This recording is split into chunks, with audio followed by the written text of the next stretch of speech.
ito pong MRT-7, Apo. kailan po talaga ito magsisimula at kamusta po yung common station na iyan? Opo, unahin po natin yung MRT-7, Manong Ted. Ito po, we're very confident po by second quarter of 2027, yung 12 stations po, no, mula Sacred Heart hanggang North Avenue, operations na po yan. Kumbaga revenue operations, commercial operations na po yan by second quarter of 2027. As of now po, yung overall progress ng 12 stasyon na yan ay pumapalo na po tayo ng mga 87%. Pero yung mga 7 istasyon mula I think Tandang Sora, pababa hanggang dun sa 7th station hanggang 12 stations po yata yun, ay mga 95% na po yan. Tapos yung mga bagon natin dyan, 100% na po. So meron tayong 38 train cars and 108 bagon po yata.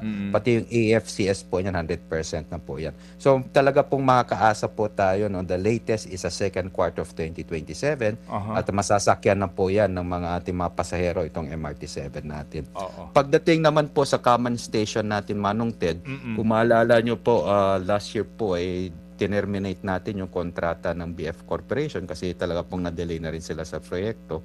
So ang ginawa naman po natin dito ay yun nga po, nakipag-usap tayo sa LRMC at based on the original kasi contract of LRMC concession agreement, meron po silang option to do this common station. So ang ginawa natin, sila nang kinausap natin by way of variation order.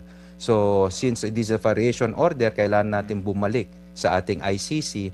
So this June, inaasahan namin na may ICC TV kami, Technical Board, July, ICC Cabcom, then August, ED Council. Pagdating ng August of 2026, we can issue the notice to proceed sa ating LRMC at para masimula na rin nila ang pagtatapos ng ating common station. And they're asking for actually, I think 18 months Manong Ted, para matapos po to. But hopefully po mas mapaaga natin yung kanilang implementasyon o para naman sabay sa ating MRT-7. So, Andali lang sir, pakiklaro po yung ICC, baka sabihin nila sa dahig yun. Ay hindi po, investment ano po 'yun, coordination committee po. Yes, Opo, okay. ng technical board at saka ito po baka itong mga nakikinig ng mga Hindi po. DDS ay I'm sorry, mag-react I'm dito sorry. kasi baka sabihin nila pati dito sa MRT-7 may ICC rin. Okay. Sorry po. So, Sek Banoy, yun po. Sek, ang sinasabi po ninyo, may mga variation po na naman, may mga renegotiation na naman po, may mga panibagong kontrata. Nangangahulugan yung 18 months na yan ang hinihingi ng itong bagong mabibigyan ng kontrata na LRMC para maglubusang matapos yung common station. Nangangahulugan ba na yung sinasabi nyo na operasyon ng MRT-7 by second quarter of next year ay hanggang dyan lang sa Quezon Circle? Hanggang North Avenue po. Yes, North kaya nga. Avenue pa rin po yung MRT-7. Pero po kasi ang konsepto po kasi dapat ng common station, doon po yung convergence ng ating tatlong linya po, no, na existing. Ito po yung MRT-7, MRT-3 at saka Line 1. Then hopefully pagtapos na yung subway, kasama din po dyan.